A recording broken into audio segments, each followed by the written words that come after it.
where you can learn how to play guitar in church. Today I'm going to show you how I practice most effectively for any key. I'm going to show you with the keys G and D, but you can do them with other keys as well. So what you do is you take the chords that are in that key. For example, in the key of G, the chords that are in the key of G are mainly G, D, and C. E minor is another one. For D, the main chords are D, A, and G. B minor is another one, but it's very complicated. So usually you'll just do D, A, and G. And you start on the chord that is the first in the key, which is the key. For example, the key of G, the first chord would be G. And you end on G again. I call these chord cycles, and it's just a fun way to practice. And it's easy to do, and it'll help you switching between every chord and just make you faster. And it sounds nice. So, for example, for the key of G, the chord cycle I use is G, C, E minor, D, and back to G. I find this most effective because most people have trouble switching from G to C. Most people have a lot of trouble switching from C to E minor. Most people have trouble switching from E minor to D because it's all the way up here to all the way down here. And a lot of people have trouble switching from D to G.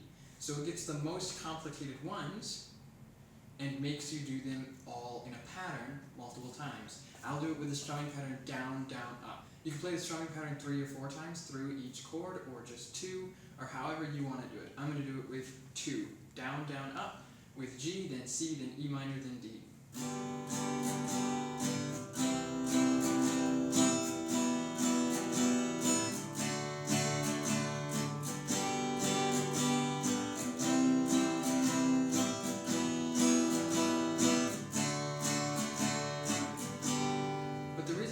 Practicing these so much is because you can even improvise. For example, I was just doing G, C, E minor, D, G.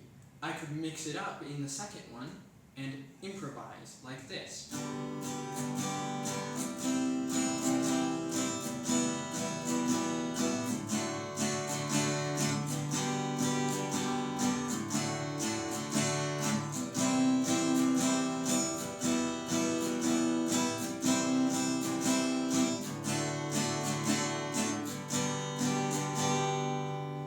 Because all those 4 chords go in the same key. As long as you start on the root chord, which is G, and end on the same chord, which is G, in the key of G, it'll sound complete and finished and nice.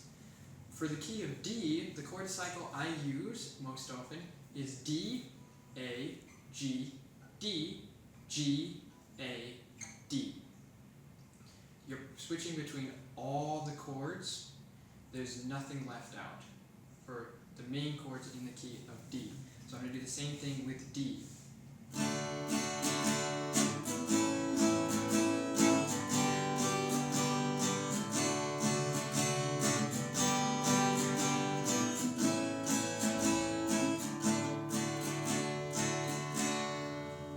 And again, as long as you start and end on D, you can play them in any order and it'll sound complete and nice. This is the way that I find to practice most effectively for any key. If you practice this way, you'll become a better guitarist very quickly, and you will be able to play in church much faster. I'll see you in the next video.